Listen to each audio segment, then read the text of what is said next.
Hello, ladies and gentlemen. Welcome to today's discussion on law and development. And today's topic has to do with the recent pardon granted to 159 inmates serving various prison terms in Nigeria. The pardon was actually approved by the Nigerian Council of State, which is a body comprising of the president, the vice president, all former presidents, those that are surviving, former chief justices, among others. These high-profile Nigerian leaders constitute the Council of States, and they take important decisions. One such decision they could take is the decision to approve the pardon of people sentenced or convicted in Nigeria. And they did perform that function 2 days ago and granted pardon to 159 inmates. What is important about this pardon is because it contains, on the list of pardoned people, two names of two former governors. The former governor of Plateau State, Mr. Joshua Dariye, and the former governor of Taraba State, Mr. Jolly Nyame. These two men top the list of those granted pardon. And naturally, because of who they are and because of their standing in society, this particular round of pardon attracted attention, including some critical comments from the current governor of Rivers State, Mr. Wike, who commented that the pardon itself is a disservice to the effort to fight corruption in Nigeria and the disservice to the judiciary. Also, we read somewhere in the media that some prosecutors in the EFCC complained that they spent 11 years and a lot of money to get these men convicted, and that to pardon them was a takeaway, a drawback to the victory they won by convicting these people. Of course, these points are worth making, but there's more to it. You have to first take a close look at Nigerian criminal justice system. You have to understand what it takes in Nigeria for people to be convicted and what it takes for people not to be convicted. It's often not a matter of what crime you committed that determines whether you go to prison or not. It is more of a matter of luck, matter of the political interest behind your prosecution, a matter of unique circumstances that may not have to do with guilt or innocence. These men were governors. I don't think they did anything different from other governors. There is nothing about these men that will justify them being in prison when their colleagues are not in prison. That's it. I had the privilege or the unique opportunity of meeting these two men because I was detained in Kuje prison at the time these men were there in prison serving. They're still serving their terms. But now with the pardon, they will be expected to leave the prison very soon. I met these men. We interacted on a daily basis.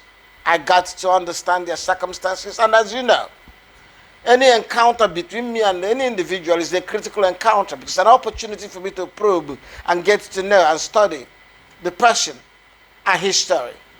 I met these men. I got a chance to know how they felt.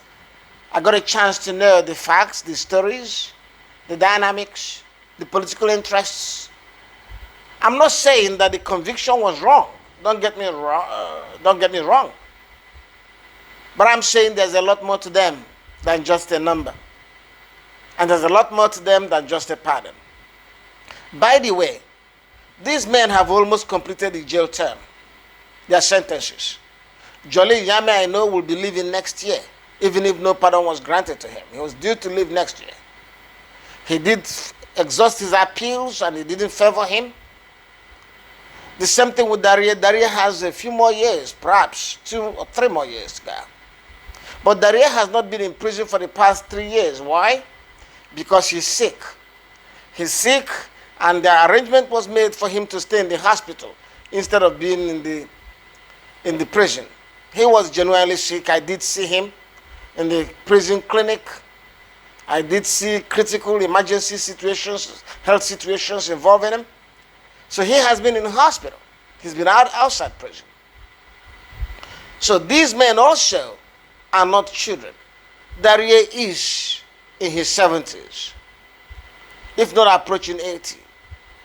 Nyame is, if not 70, he's very close to 70, and possibly just above 70.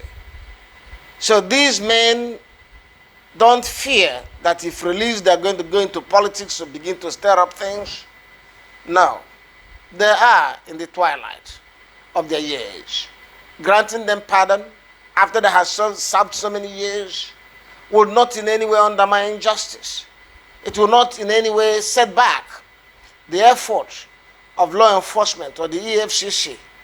The fact that a governor was convicted sends a strong message. That in itself is a victory to the efforts to fight against corruption. Convicting a governor is in itself a statement against impunity. It means that nobody is above the law. So I can tell you that there is no justification to deny these men pardon.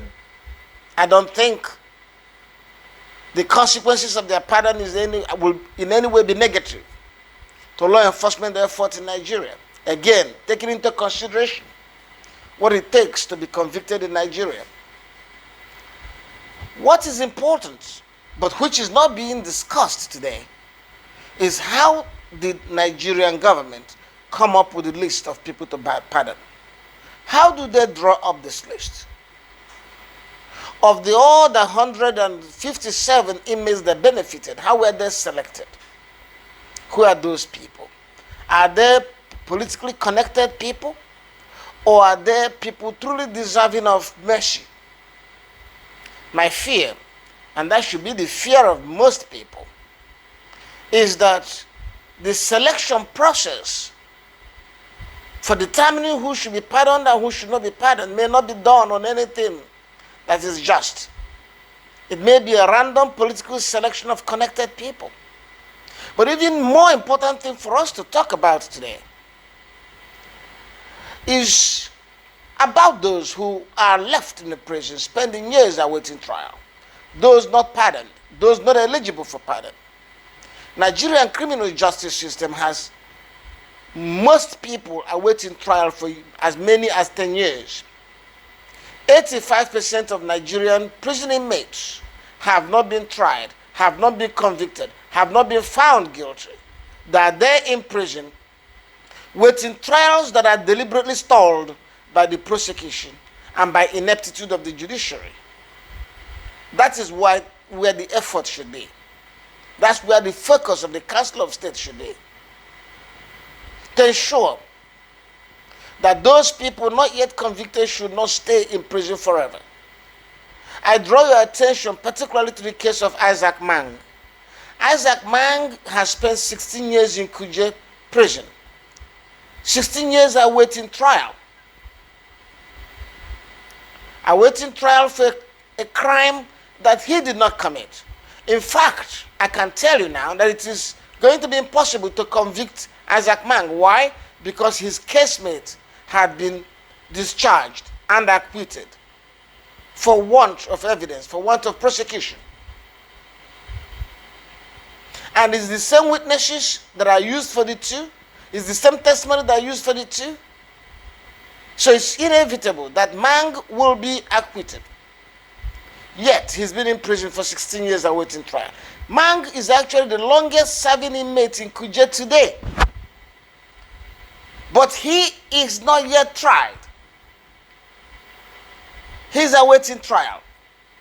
Why was he not discharged and acquitted with his casemate? Because Mang requested for change of judge.